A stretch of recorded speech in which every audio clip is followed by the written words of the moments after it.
Hi hello നമസ്കാരം. മാതാ driving school ഇത്രയും ദിവസം നിങ്ങൾക്ക് നൽകിക്കൊണ്ടിരുന്ന ഓഫറുകൾ എന്നിലൂടെയാണ് നിങ്ങൾ ഇതുവരെ അറിഞ്ഞത്. ഇന്ന് പുതിയൊരു ആശയവുമായിട്ടാണ് ഞങ്ങൾ നിങ്ങളുടെ മുന്നിലേക്ക് എത്തുന്നത്. അത് നിങ്ങളുമായിട്ട് പങ്കുവയ്ക്കുന്നത് ഞാനല്ല, ഞങ്ങളുടെ എല്ലാം സ്വന്തം ബിനിച്ചേട്ടൻ, മാതാ ഡ്രൈവിംഗ് സ്കൂളിന്റെ ഓണറുമായ ബിനു ജോസഫാണ്. ഹായ്, ബിനു ആണ്. 25 പേരെ പരിശീലിപ്പിച്ച് തികച്ചും സൗജന്യമായി 2 വീലർ ലൈസൻസ് എടുത്തു കൊടുക്കാൻ പോവാണ് ഞാൻ. ഈ 25 പേരിൽ തെരഞ്ഞെടുക്കപ്പെടുന്ന ഒരാൾക്ക് ഫ്രീ ആയിട്ട് ഒരു 2 വീലർ ഞാൻ കൊടുക്കും. ബാക്കി എല്ലാവർക്കും കിട്ടണമെന്നാണ് എൻ്റെ ആഗ്രഹം. ഇനി ഇത് കൊടുക്കാൻ ഉദ്ദേശിക്കുന്നത് വികലാംഗരായ സഹോദരി സഹോദരന്മാർക്കാണ്.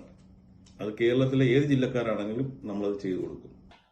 അപ്പൊ ഫ്രണ്ട്സ്, ഒന്നോ രണ്ടോ ആൾക്കാർക്കല്ല, 25 പേരെയാണ് നമ്മൾ പഠിപ്പിച്ച് 2 വീലറിന്റെ ലൈസൻസ് എടുത്തു കൊടുക്കാൻ പോകുന്നത്. അതിൽ ഒരാൾക്ക് ഒരു പുതിയ വണ്ടി നമ്മൾ കൊടുക്കും. അപ്പൊ കൂടുതൽ ഡീറ്റെയിൽസ് ഇതിനെക്കുറിച്ച് അറിയാനായിട്ട് നമ്മുടെ ഓഫീസ് നമ്പർ ഇവിടെ താഴെ കൊടുത്തേക്കാം, അതിലേക്ക് കോൾ ചെയ്യുക. അപ്പൊ പരമാവധി നിങ്ങൾ ഈ വീഡിയോ എല്ലാവർക്കും ഷെയർ ചെയ്യുക. അർഹതപ്പെട്ട 25 പേരുടെ കൈകളിൽ തന്നെ ഇത് എത്തിച്ചേരട്ടെ. അപ്പൊ ഇന്നത്തെ വീഡിയോ ഇത്രയേ ഉള്ളൂ. ബൈ.